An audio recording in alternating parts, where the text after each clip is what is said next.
We are the chosen person by the Almighty God.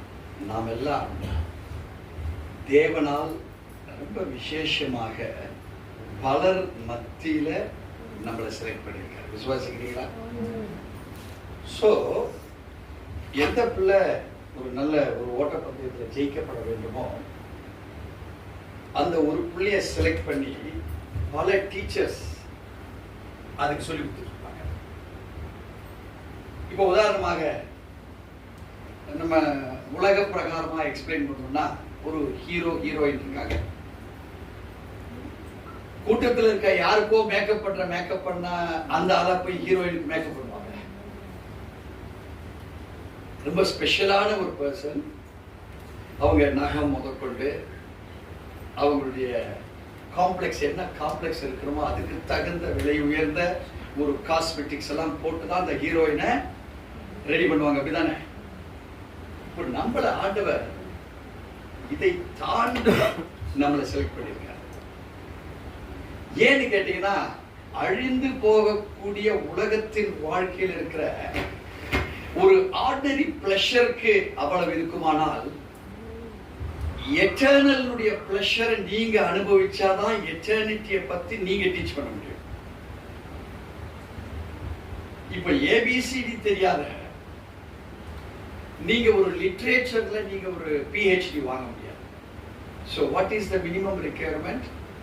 You should be known about the alphabets. அப்போ ஒரு alphabet எப்படி முக்கியமோ தேவனுடைய blessing word is very much important. What is this blessing word? It is blessing plus the word. இப்போ blessing is not independent, it is dependent with the word. ஆசீர்வாதம் என்பது நாம நினைச்சிட்டு இருக்கிறோம் அது ஒரு தனி பகுதி. அது இல்ல. It is interconnected, it is coordinated, it is abided with the WORD word. So we people think that blessing is separate. ஆசீர்வாதம் என்பது ஒரு தனிப்பட்ட தன்மை வாய்ந்தது என்று நினைத்துக் கொண்டிருக்கிறோம். சோ யாரெல்லாம் ஆசீர்வாதம் தனிப்பட்ட வார்த்தை என்று கிறிஸ்தவன் நினைச்சிட்டு இருக்கிறானோ அவன் வாழ்க்கை டம்மின்னு அர்த்தம். The blessing word is already connected with the word. Blessing என்கிற வார்த்தை என்பது அது வார்த்தையோட ஏற்கனவே கனெக்ட் பண்ணி இருக்குது என்கிற ஒரு எட்டர்னிட்டி பவர்ல நீங்க அறிந்திருந்தா blessing என்னுடைய வேர்ட் என்னென்னலாம் நீ விசுவாசித்தியோ அதை நீ பெற்றிருப்ப. இல்லைன்னா பெற முடியாது. என்ன பேருக்கு அண்டர்ஸ்டாண்ட் ஆகுது? இந்த தேவன் நம்மளோட பேச போகிற வார்த்தையை பார்த்தோம்னா ஓஹோ பிளெஸ்ஸிங்கோட இது சேர்ந்தாதான் அந்த பிளெஸ்ஸிங்கே மரியாதை. வேர்டு சேராத எந்த பிளெஸ்ஸிங் அது தேவனுடைய பிளெஸ்ஸிங் இல்லை. சோ கிரைஸ்டோட நம்ம அலைண்டா இருக்கும் போதுதான் இயேசுவோட இணைக்கப்பட்ட ஒரு வாழ்க்கை இருக்கும் போதுதான் இயேசுனுடைய அந்த மகத்துவம் நம்மளுக்கு கிரியேட் ஆகும். Because he is the creator, not he was the creator. Today also he is the creator for us. அன்னைக்கு கிரியேட் பண்ணி விட்டுட்டாரு. குழந்தையை பெற்று விட்டுட்டு இங்க வளர்ந்துருமா? ஒரு கோழி குஞ்சு பிடிக்கிற முட்டைகளோட ஒரு கழுகு முட்டையும் வச்சாங்க. அதுவும் குஞ்சு போச்சு. ஆனா கழுகு கோழி குஞ்சோட பெருசா இருந்தது, மூக்கு நீட்டா இருந்தது, கால் பெருசா இருந்தது, ரக்கை விரிச்சா 3 மீட்டருக்கு வளர்ந்தது. ஆனா அந்த ரக்கையை மறுபடியும் சுருக்கிட்டு அந்த கோழி குஞ்சுகளோடு தான் போகுது, கோழி குஞ்சுகளோடு தான் வருது. ஏன்னா அதுக்கு கழுகுங்கிற எண்ணமே வரல. It was born with the chicks. It was playing with the chicks. It was associated with the chicks. It was coordinated with the character and attitude and the ability what the chick was having. அந்த கோழி குஞ்சுக்கு என்ன அறிவாற்றல், என்ன நடத்தை ஆற்றல் எதெல்லாம் இருந்ததோ அது கூடவே விளையாண்டு அதுக்கு என்ன இருந்தது? அந்த கோழி குஞ்சுடைய சுபாவம் தான் இருந்தது. தன்னை கழுகுன்னு எனக்கு தெரியும். தேவச்சனமே கிறிஸ்தவத்துக்குள் வந்திருக்கிறீங்க. Who are you? நீங்க கோழி குஞ்சு போல அதுல இருக்கிற கிறிஸ்தவனா இருக்கீங்களா? இல்ல நீங்க தேவனை போல சாயலை பெற்றிருக்கிறவர்களா இருக்கிறீங்களா? நீங்க பாருங்க. பழைய லைஃபினுடைய ரிசம்பிளன்ஸ், அதனுடைய ஷேடோ, அதனுடைய இமேஜாக நீங்க கிறிஸ்தவத்துல இருந்தீங்கன்னா எழுதி வச்சுங்க, you will be deceived. நீங்க வஞ்சிக்கப்பட்டவர்கள் அர்த்தம். ஒருவன் கிறிஸ்துவுக்குள் இருந்தால் நீங்க புதிய சிருஷ்டி, you have been newly created. பழையவைகள் ஒழிஞ்சு போச்சு. It has ran out of you. அது உங்களை விட்டு ஒழிஞ்சு போச்சு. அந்த சிந்தனையில் நீங்க இருந்தீங்கன்னா you are not connected with the new covenant of the Lord Jesus Christ. நீங்க கிறிஸ்துவோடு கூட புதிய உடன்படிக்கையில இன்னும் டைப்க்குள்ள வரல. you are not a partner with Jesus.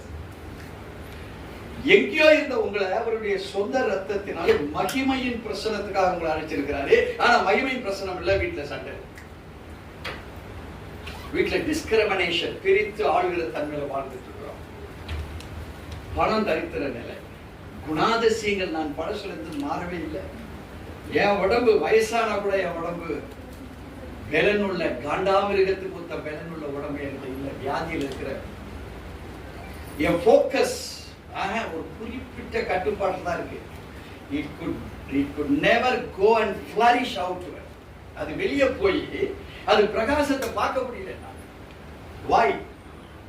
We are being discriminated. பிரித்து ஆளப்படுகிற பிசாசின் கட்டுகளை பிணைக்கப்பட்ட ஒரு கைதியை போல இருக்கிறோம். But we are in ourselves that we are Christians. We conclude at many places, நாங்க சொல்றோம் நாங்கெல்லாம் கிறிஸ்தவர்கள். இப்ப நமக்கு கொடுக்கப்பட்டிருக்கிற வாக்குத்தத்தமாகிய வார்த்தை என்ன? அது blessing உண்டான வார்த்தை. நீதிமொழிகளின் புத்தகம் 27ஆம் அதிகாரம் 11ஆவது வசனம் சொல்கிறது, என் மகனே, என்னை நிந்திக்கிறவனுக்கு நான் உத்தரவு கொடுக்கத்தக்கதாக நீ ஞானவானாகி என் இருதயத்தை சந்தோஷப்படு. Only the person who can make a pleasure with the Lord, தேவனோடு கூட சந்தோஷப்படுகிற ஒரு ஆத்மாதான் he is abided by the presence of the Lord Jesus Christ. அவனுக்குள்ளதான் தேவனுடைய பிரசன்னம் நிறைந்தவன் என்று பெயர் சொல்ல முடிகிற கிறிஸ்தவனாக இருப்பான்.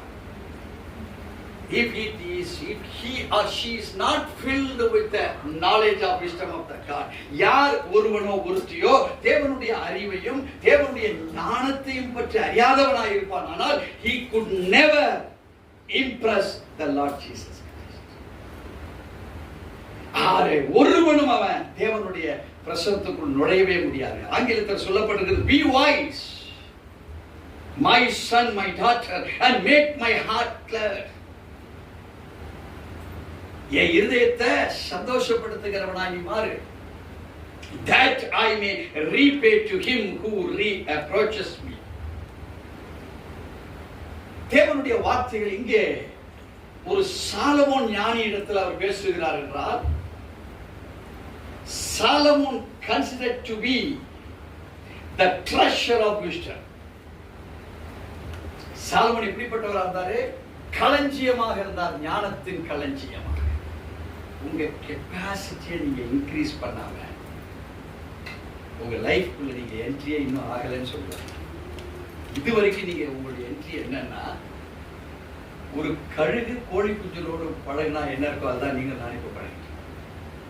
ஆனா ஆண்டவர் நம்மளுடைய ஹைட்டே வேற, நம்முடைய மூமெண்டே வேற, நம்முடைய போக்கஸே வேறங்கிற சிந்தை உங்களுக்குள் வந்தாதான் இன்றைக்கு ஒரு எழுப்புதலுடைய மகனாக மகளாக நீங்க மாற முடியும். இந்த கெப்பாசிட்டியும் ஒண்ணா. கண்டென்ட் இதுல நான் வெறும் வைரமா போட்டு வைக்கிறேன், இதுலயும் வைரமா போட்டு வச்சிருக்கிறேன். அப்ப இது ரெண்டு ஒண்ணா ஆயிடுமா? ஏன் ஆகாது? Because of the capacity. So God, He has an intention upon us. நம்ம மேல ஒரு தனிப்பட்ட ஒரு கவனத்தை வச்சிருக்கிறார். அந்த கவனம் என்னன்னா, உங்க கெப்பாசிட்டி நீங்க அடக்கி வச்சிருக்கீங்க. அதனால வேத வாக்கியம் சொல்லுது, be wise. என் மகனே, என்னை நிந்திக்கிறவனுக்கு நான் உத்தரவு கொடுக்கத்தக்கதாக நீ ஞானவான் ஆகி. So propose yourself to be wise. உங்களுக்குள்ள ஒரு டைம் டேபிள் ப்ரிப்பரேஷன்ஸ். எதுல நான் ஒரு விசேஷித்தவனாக மாற வேண்டும் என்கிற உங்களுடைய ஃபோக்கஸ். நம்ம இதுவரைக்கும் வாழ்ந்த வாழ்க்கை எல்லாம் ஓகே தான். எல்லாரும் போடாத செம ட்ரெஸ்ல எங்க யாருக்கிட்ட போயிட்டு இருக்கோம்? நம்ம கெப்பாசிட்டியை மாத்திரத்தை வந்திருக்கிறோம். நீங்க இந்த டப்பாவா உங்களே நினைச்சுக்கங்க, பாஸ்டர் நான் இது மாதிரி தான் இருந்துட்டுக்கிறேன், இங்க இருக்கிற பெருசு இந்த மாதிரி நான் மாறேன் இல்ல மெலிசாக்குற, ஆனா ஃபுல்லா தான் இருக்குது, ஃபுல்லா தான் இருக்குது. ஆனா இதுல ஊத்துனா இவ்வளவுதான் வரும். ஃபுல்லாகுமா? இது உங்களுடைய கெப்பாசிட்டியை ரைஸ் பண்ணி. அப்படியாக இந்த வார்த்தை இங்கே பிரகடனப்படுத்தப்பட்டிருக்கிறது. இந்த புத்தகம் அது எதோட கூட அசோசியேட்டா இருந்தது? இந்த புத்தகம் சாலமோன் என்கிற ஒரு ஞானி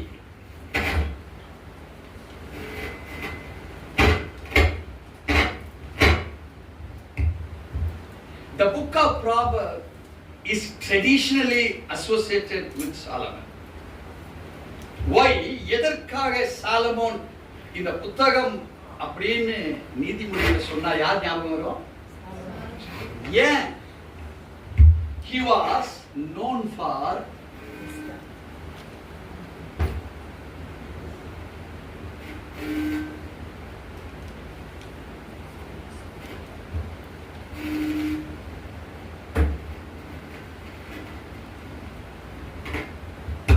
சாலமோன் எதற்கு பெயர் பெற்றவனா இருந்தான்? தேவனால் அருளப்பட்டிருந்த அந்த ஞானத்துக்கு அவர் பெயர் பெற்றவனா இருந்தார். இப்ப உங்களை யாரையாவது கேட்கிறாங்க, for what you are famous? கிறிஸ்துவுக்குள்ள வந்திருக்கிறீங்களே, பைபிள் வச்சிருக்கிறீங்களே, நிறைய வசனங்கள் படிச்சிருப்பீங்க, நிறைய வசனம் உங்களை டச் பண்ணியிருக்கோம். உங்களை எதையாவது சொல்றாருந்தா கிறிஸ்துவுக்குள் இன்னார் இப்படிப்பட்டவர்னு சொல்றதுக்கு உங்களுக்கு ஏதாவது டைட்டில் உங்க மேல நீங்களே சொல்லிக்கிற மாதிரி எதுனா இருக்கா? But the book of Proverbs is traditional. இன்னைக்கும் அன்னைக்கும் இன்னும் வரப்போற நாளையிலிருந்து எத்தனை வருஷ காலம் இந்த உலகம் இருக்க போதோ, it is traditionally associated with the great person Solomon. Why? ஏன்ங்கிற கேள்வி கேட்டா அதுதான் உங்களுடைய முன்னேற்றமா இருக்கும். கேட்கல, ஓஹோ முடிஞ்சு போச்சு கதை. இப்ப நான் சொல்றேன் உங்கள்கிட்ட, traditionally the book of Proverbs is associated with a great person, the wise person Solomon. அப்படியா பாஸ்டர்? உங்க பதில் முடிஞ்சிருச்சு, கேள்வி முடிஞ்சிருச்சு, வேற ஒண்ணுமே இல்லை. சைவர் நான் சொன்ன கருத்து உண்மையான கருத்தா நீங்க ஒத்துக்கிட்டீங்க, எல்லாரும் ஒத்துக்கிட்டீங்க தானே? ப்ராவர்ப்ஸ் சொன்னா அது சாலமோனோடு கூட அசோசியேட் ஆயிருக்கு. இதுதான் லிட்டரல் மீனிங். ஒத்துக்கிட்டீங்க, முடிஞ்சிருச்சு.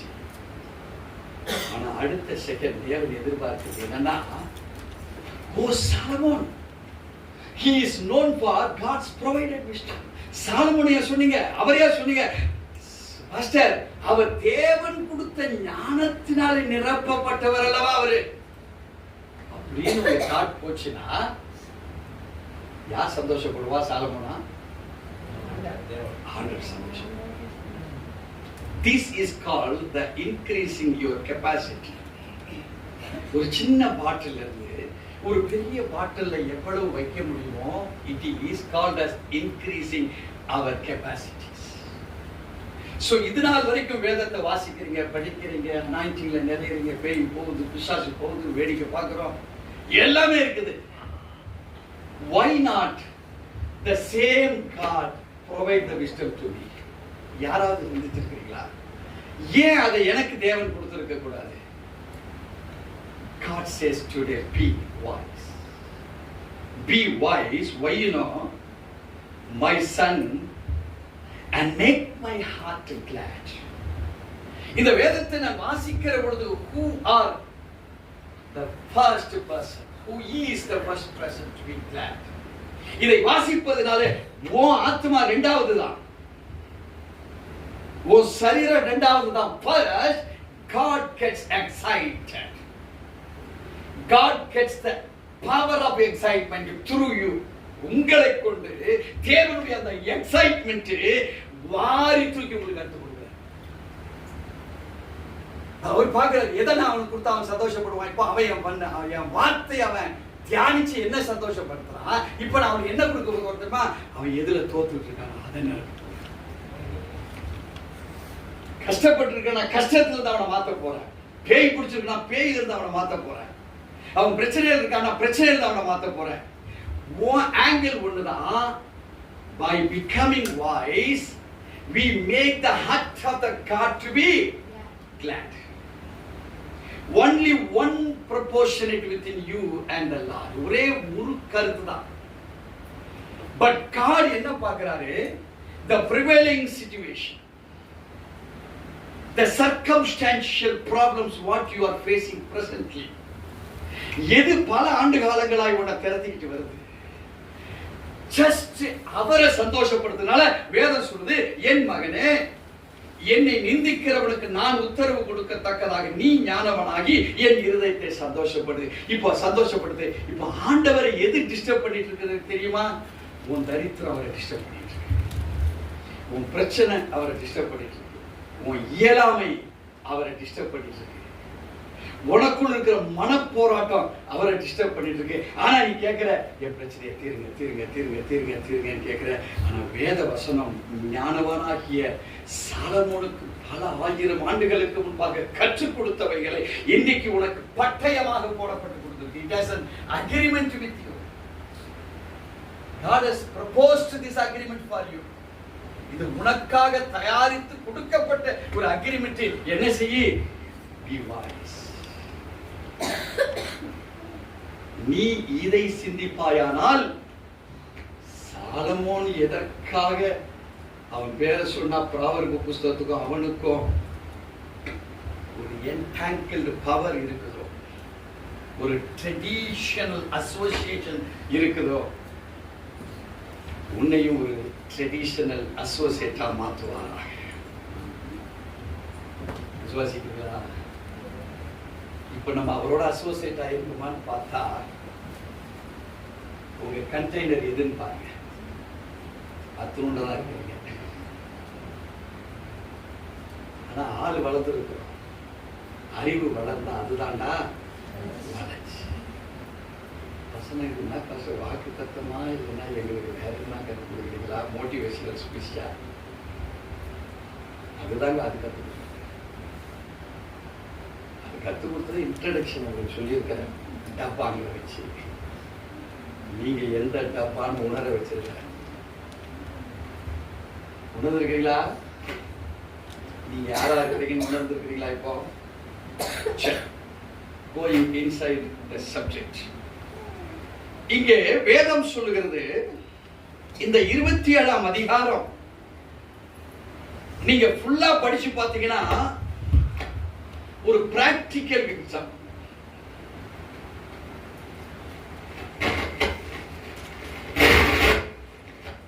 இந்த பிராக்டிக்கல் விஸ்டமை இந்த 27ஆம் அதிகாரம் கற்றுக். நீங்க ஏதாவது ஒரு வசனத்தை எடுத்து தியானம் பண்ணிட்டு நீங்க டோட்டல் கான்செப்ட் உள்ள வசனத்துக்கு வந்திருப்பீங்க. ஆனா கான்செப்ட் தெரியாது. ஆனா வசனத்தை வாசித்திருப்பீங்க, விசுவாசித்திருப்பீங்க. அது உள்ள என்ன இருக்குன்னு தெரியாதனால அது சாப்பிடக்கூடியதா, தேய்க்கக்கூடியதா, இல்ல கலக்கக்கூடியதா, அல்லது ஸ்ப்ரே பண்ணி வாசனைக்குரியதா நமக்கு தெரியாது. இப்போ இந்த பிராக்டிக்கல் விஸ்டம் அது என்னென்னலாம் கற்றுக் கொடுக்குது? ஒன்று, ரிலேஷன்ஷிப்.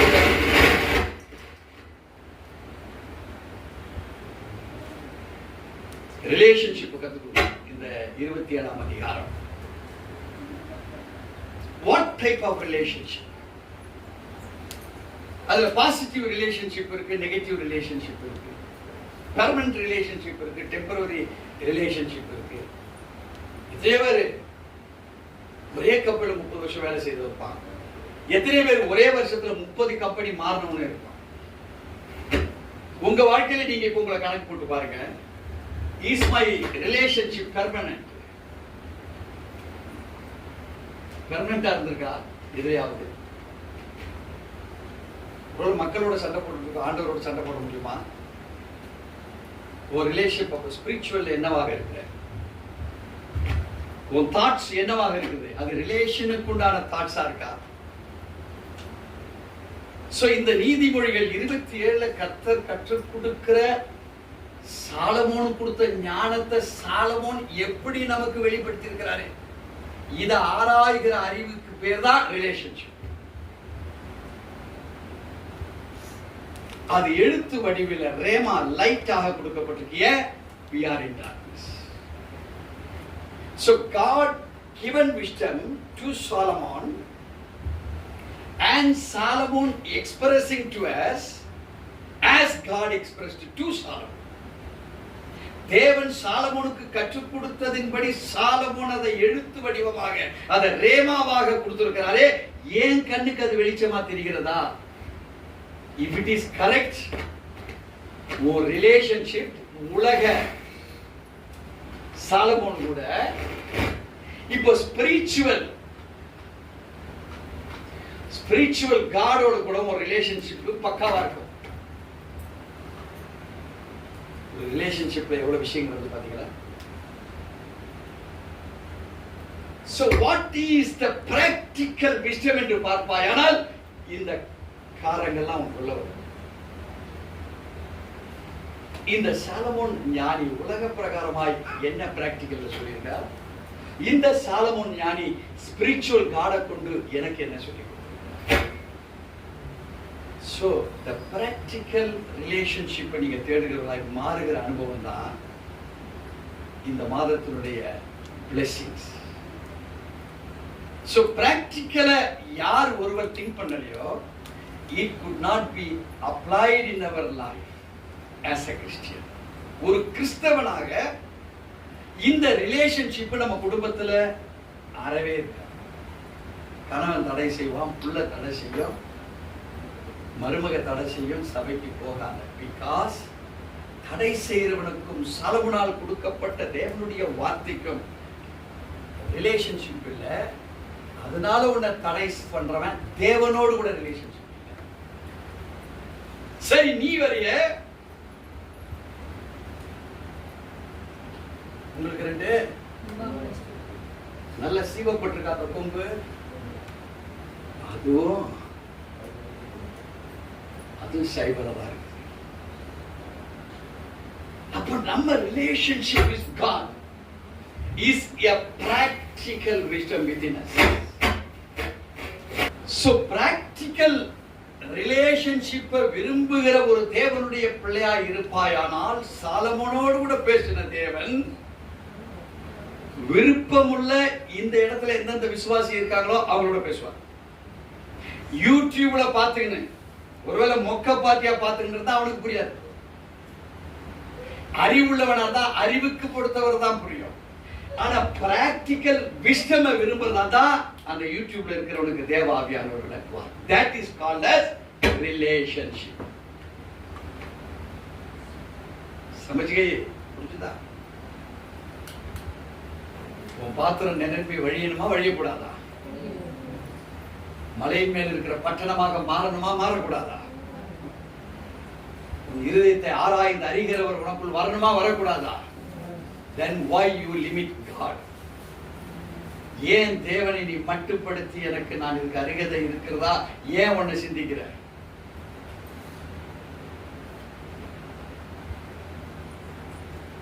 உனக்குள்ள இருக்கிற சப்ஸ்டன்ஸ் இந்த உலக பிரகாரமானது இல்லை. அதை முதல்ல யோசனை. நீ உலக பிரகாரமா நீ எடுக்கிற எந்த சிந்தையும் ஸ்பிரிச்சுவலோடு கூட போட்டி போட்டா ஸ்பிரிச்சுவலோடு கூட நீ வெற்றி பெற முடியாது. ஸ்பிரிச்சுவலா இருந்து ஸ்பிரிச்சுவலோடு கூட நீ இணைக்க ஆரம்பி, உன் எல்லைகள் இன்னைக்கே விரிய ஆரம்பிச்சு, உன் கெப்பாசிட்டி இன்னைக்கே விரிய ஆரம்பிச்சு. So the practical, the wisdom உன்னை தேவனோட சேர்த்து இந்த உலகத்துல என்ன நெகட்டிவ் என்பதை கற்றுக் கொடுக்க அவர் சொல்லிக் கொடுப்பார். நீ உலகம்தான் என்று நீ கற்றுக்கொள்ள விரும்புவாயானால் உனக்கு இந்த ரிலேஷன்ஷிப் இருக்காது, அது பெர்மனன்ட் ரிலேஷன்ஷிப்பாகவும் இருக்காது. சபைக்கு வரும்போது பாத்தீங்கன்னா அப்படியே நம்மளை பார்க்கறதுக்கு இயேசுவை போல தெரியும். அப்படியே சபை விட்டு கதை விட்டு வெளியே போனீங்கன்னா நம்ம அடையாளம் வேறையா போயிடும். So our relationship with practical, with the permanent relationship with our spiritual God. இரண்டாவதாக என்ன சொல்லுகிறது? It brings us the character.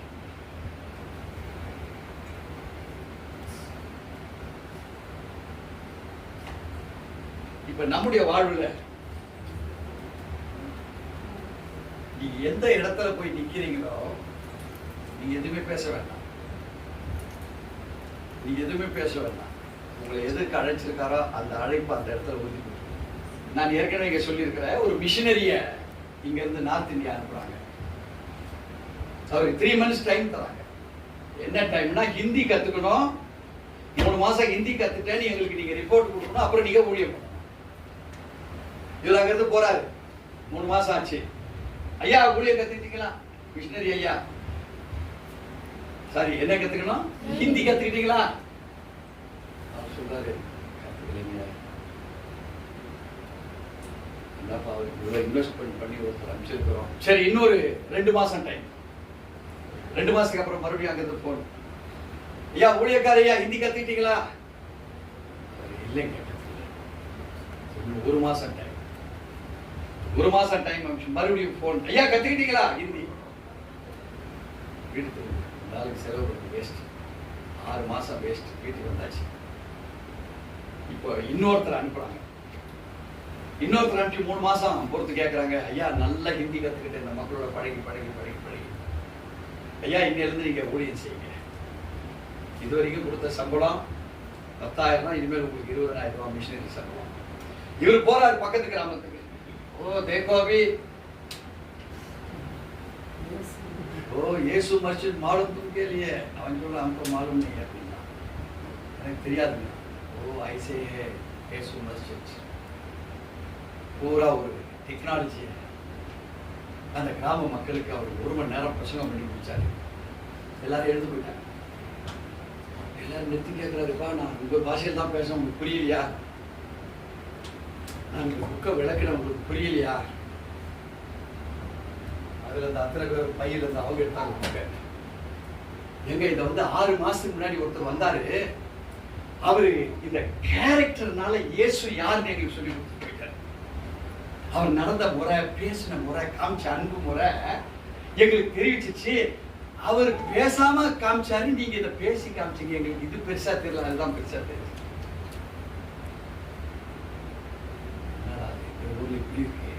இவரு அடுத்த ஊர்ல போய் இப்போ புக்கை பத்தி பேசல, அவரும் செய்கை காமிச்சார். அந்த மக்கள் சொன்னாங்க, அவங்களுக்கு இவர் பண்ற மாதிரி பண்ணி காமிச்சிட்டு 2 மாசம் முன்னாடி ஒருத்தர் வந்தாரு, பேசல, ஜீசஸை காமிச்சு கொடுத்துட்டு போயிட்டாரு. நீங்களும் அதைதான் சொல்றீங்க. இவரும் என்னென்னோ பண்ணி பார்த்தாரு. செப்புடு வேலையெல்லாம் பண்ணி பார்த்தாரு. அந்த இருக்கிற பகுதி மக்கள் எல்லாம் சொல்றாங்க, இது முன்னாடியே சொல்லி கொடுத்தாரு, முன்னாடியே சொல்லி கொடுத்தாரு. நாங்கெல்லாம் ரட்சிக்கப்பட்டு வாங்க எங்க சபைக்கு கூட்டு போறோம், அவங்களை கூட்டிட்டு போறாங்க. டப்பார் இவர் தான் எங்க பாஸ்டர். அங்கி போட்டுக்காரு பாத்தீங்களா, சிலுவை போட்டுக்காரு பாத்தீங்களா, இதுதான் எங்க பாஸ்டர். தேவச்சனமே, நீ எங்க போய் நிக்கிறியோ இது பல திசைகளுக்கு உங்களை கொண்டு போகும்.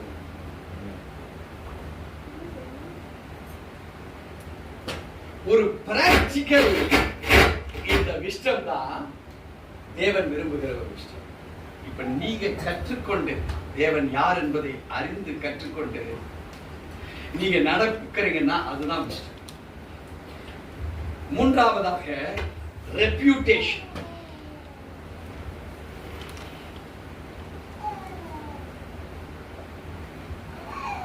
இந்த ரெப்யூட்டேஷன் என்பது உங்களுடைய வளர்ச்சியை சார்ந்து இருக்கிறது. ஒரே குழந்தை எல்கேஜிலே 10 வருஷமா இருக்குது. 10ஆம் கிளாஸ் பையன் கேட்கறான், ஏன்டா இன்னுமா தான் எல்கேஜில இருக்கு? இப்ப நம்ம ரெப்யூட்டேஷன் எப்படி இருக்கணும்? நீங்க 10ஆம் கிளாஸ் வரும்போது உங்களோட கூட படிச்சுட்டு வந்தவன் +2 முடிச்சிருக்கணும். ஏன்னு கேட்டா அவனுடைய அறிவு முதிர்ச்சி, ஞானம் முதிர்ச்சினால பிரைவேட் எக்ஸாம்ஸ் எழுதி ஒரு சுந்தர் பிச்சை போல அவருக்கு சென்னையில் தான் படிச்சிருக்கிறார். படிச்சேன், பெரிய லெவல் ஒரு நிபுணர் சொல்றார், இத்தனை $1 மில்லியன் இந்தியா மணியில பேசல, நல்லா புரிஞ்சுக்கங்க, இத்தனை $1 million I am investing here. So that is called as reputation. One life கிறிஸ்துவுக்குள் if it is not reputed, உன் மூலியமா ஒரு சுவிசேஷம் பரவாயில்ல. நீ இயேசுன்னு சொன்னவனை திட்டுவான், நீ இயேசுன்னு சொன்ன உன் வீட்டுக்காரனோ உன் வீட்டுக்காரியோ உன் பிள்ளைகளை ஏற்றுக்காது. Why? உனக்கே ரெப்யூட்டேஷன் இல்லை, உனக்கே நல் மதிப்பு இல்லை, உனக்கே இத்தனை வருஷம் நீ சபைக்கு போனதுல சேஞ்சஸே இல்லை. Where is the reputation? It is with the relationship and then character. Where are their seeds? They are seeds with practical wisdom.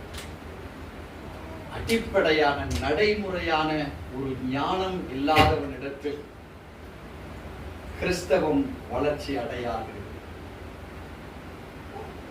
கிறிஸ்தவம் ஒருபோதும் வெளிப்படாது. என்ன சிலுவை சொல்லலாம், நான் கூட ஆட்டி காமிச்சிருக்கலாம், இதை பார்த்தீங்களா சொல்ல, நீங்க கிறிஸ்டினா சார்? ஆமாப்பா, தெரியுதாப்பா, சிலுவை ஆட்டுறது தெரியுதா?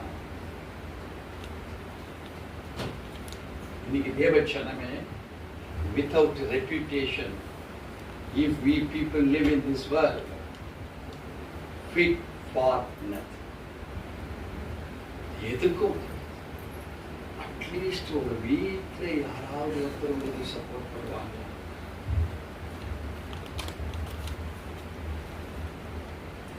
யாராவது வீட்டில் வெளியே பக்கத்துல வீட்டில் ஆண்டவர் ஏற்றுக்கொண்டு நீ சொன்னா நான் கேட்கறேன், யார் யார் சொன்னாலும் ஏற்றுக்க மாட்டேன். அவனும் கிறிஸ்தவன் தான், இவளும் கிறிஸ்தவன் தான், நாங்கள் ஏற்றுக்க மாட்டோம் அவங்க வார்த்தையை. என் தரித்திரத்துக்கு அவன் ஐடியா சொல்றாங்க, என்னோட தரித்திரவானாங்கிறாங்க. என் குணத்துக்கு அவன் குணம் மாறுன்னு சொல்றான், அவன் அந்த குணத்துல இருக்கிறாங்க. So reputation plays a vital role in the character and relationship with God. உன் ரெப்யூட்டேஷன் மேல உனக்கு சந்தேகம் இருக்குதா? வெற்றி பெறுவேன்னு இந்த பிராக்டிக்கல் மிஸ்டேக் இருக்குதா? நம்புறியா? God is particular about the reputation with it. Yes. உங்களுக்குள்ளாக நீங்கள் என்னவாய் தகுதி பெற்று உயர்ந்து கொண்டிருக்கிறீங்க அப்படிங்கிற ஸ்தானத்தை உங்களுக்குள்ள பார்க்க. நான்காவதாக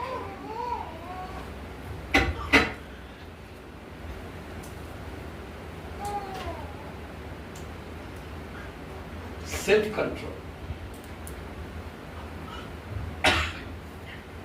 வானோர் புதலத்தோர் வேளாளோர் கீழானோர் யாவருடைய முழங்கால்கள் முடங்கும்படி ஜீசஸ் கிரைஸ்ட் அவர் கொள்ளையாடின பொருளாக தன்னை எண்ணாமல் அடிமையின் ரூபத்தை அவரு அடிமையின் ரூபத்தை அவரு எடுத்தார். He carried the property, அந்த கொள்கை, அந்த சாராம்சம், அந்த நீதியை அவர் எடுத்துக்கொண்டு அதன்படி அவர் self control. It is not a human control, மனிதனுடைய கண்ட்ரோல்ல இல்ல.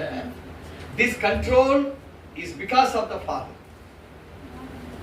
ஏன் ஃபாதர் இந்த செல்ஃப் கண்ட்ரோல் கொடுத்தார் ஜீசஸ்க்கு? இத்தனை பேருடைய பாவங்கள் அப்பதான் மன்னிக்கப்படும். So self control எதை சார்ந்திருக்கு? To implement the character of the God,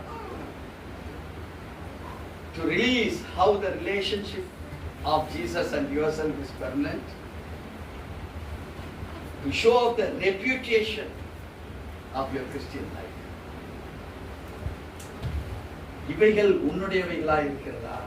அது தேவனுக்காக என்று இருக்கிறவைகளா? So தேவ ஜனமே, ஒரு செல்ஃப் கண்ட்ரோல். அது என்ன self control? To do the job of the Father.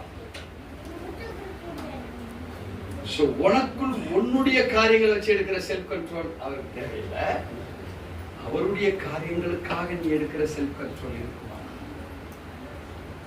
வேதம் சொல்லுது, கொள்ளையாடின பொருளாக இருந்தாலும், யார் நான் தேவனுடைய குமாரன் என்கிற அந்த ஸ்தானம் இருந்தாலும் அதை அவரு எடுக்கவே இல்லை. நாம நம்முடைய வாழ்விலே நம்மளை குறித்து அதிகமான ஒரு செல்ஃப் கண்ட்ரோலை சொல்லிக்கிட்டு உலகத்தில் இதுல வெற்றி அதுல வெற்றி நம்ம சொல்லிட்டு இருக்கிறோம். உங்க படிப்பை பத்தி நீங்க படிச்சிருக்கிற ஒரு ப்ரொஃபஷன் தான். அத்தனை ப்ரொஃபஷனும் யாருக்கு இருக்கு? ஜீசஸ். என்னைக்காவது காமிச்சாரா? அவருடைய செல்ஃப் கண்ட்ரோலை பெருமை பேசி இருக்கிறாரா? இன்னும் இருக்க போகிற ஒவ்வொரு மனிதர்களுக்காக அவர் தன்னை ஒப்பு கொடுக்கப்பட்டவரதான் இன்னும் வாழ்ந்திருக்கிறார். தேவச்சனமே, the character starts from your family. உன் குடும்பத்தில் இருந்துதான் இந்த செல்ஃப் கண்ட்ரோல் என்கிற கேரக்டர் ஸ்டார்ட். ஜீசஸ் 12 வயதுல நிரம்பின பிற்பாடு அவர் பேசின வார்த்தைகள் எப்படி இருந்தது? அதிகாரமாக. சோ இந்த அதிகாரம் யாருக்கு வேல்யூவா போச்சு? தன்னை அனுப்பின ஃபாதருக்கு அது மகிமையாய் போச்சு. எப்படி அடிமையாய் போச்சு? He quoted the scripture.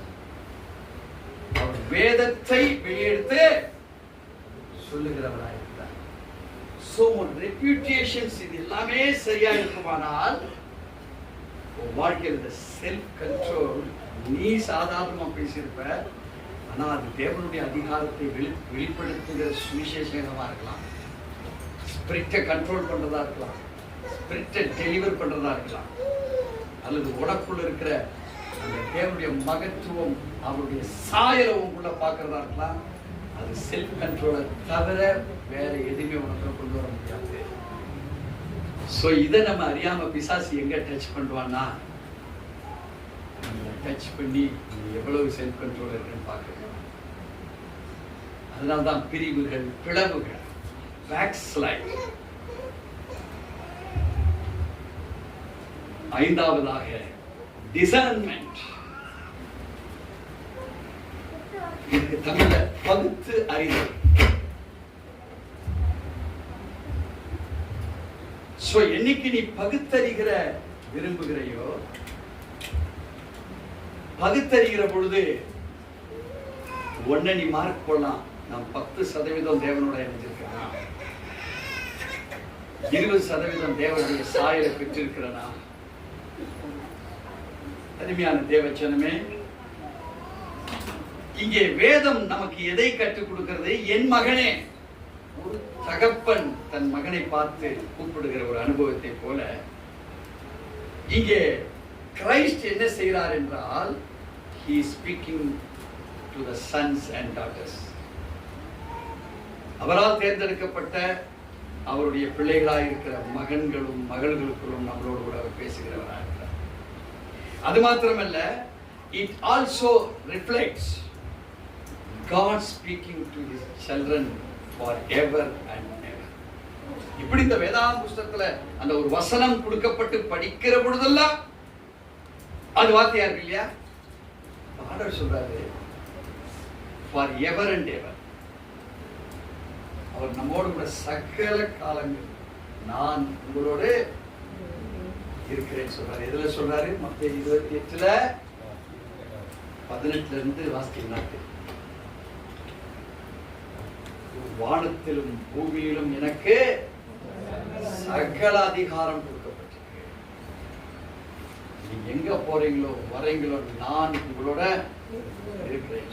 So what should we discern? எதை நாம் ஆராய்ந்து நாம் அறிய வேணும்? இவைகள் இருந்தா மாத்திரம் பத்தாது. இது நோபல் பிரைஸ் வாங்குறவன் அறிவாளிகள், லார்ட் பெர்னார்ட் ஷா, அவங்களுக்குள்ள இந்த கேரக்டர் இருந்தது. ஆனா இந்த ஸ்பிரிச்சுவல் காடோட கூட இருக்கு. அந்த பகுத்தறிகிற அறிவில் நாம் இருப்போமானால் தேவன் நம்மை மிக மிக அதிகமாக நம்மளுக்கு சந்தோஷப்படுவார். அல்லேலூயா. கர்த்தர் நம்மை ஆசீர்வதிப்பார்.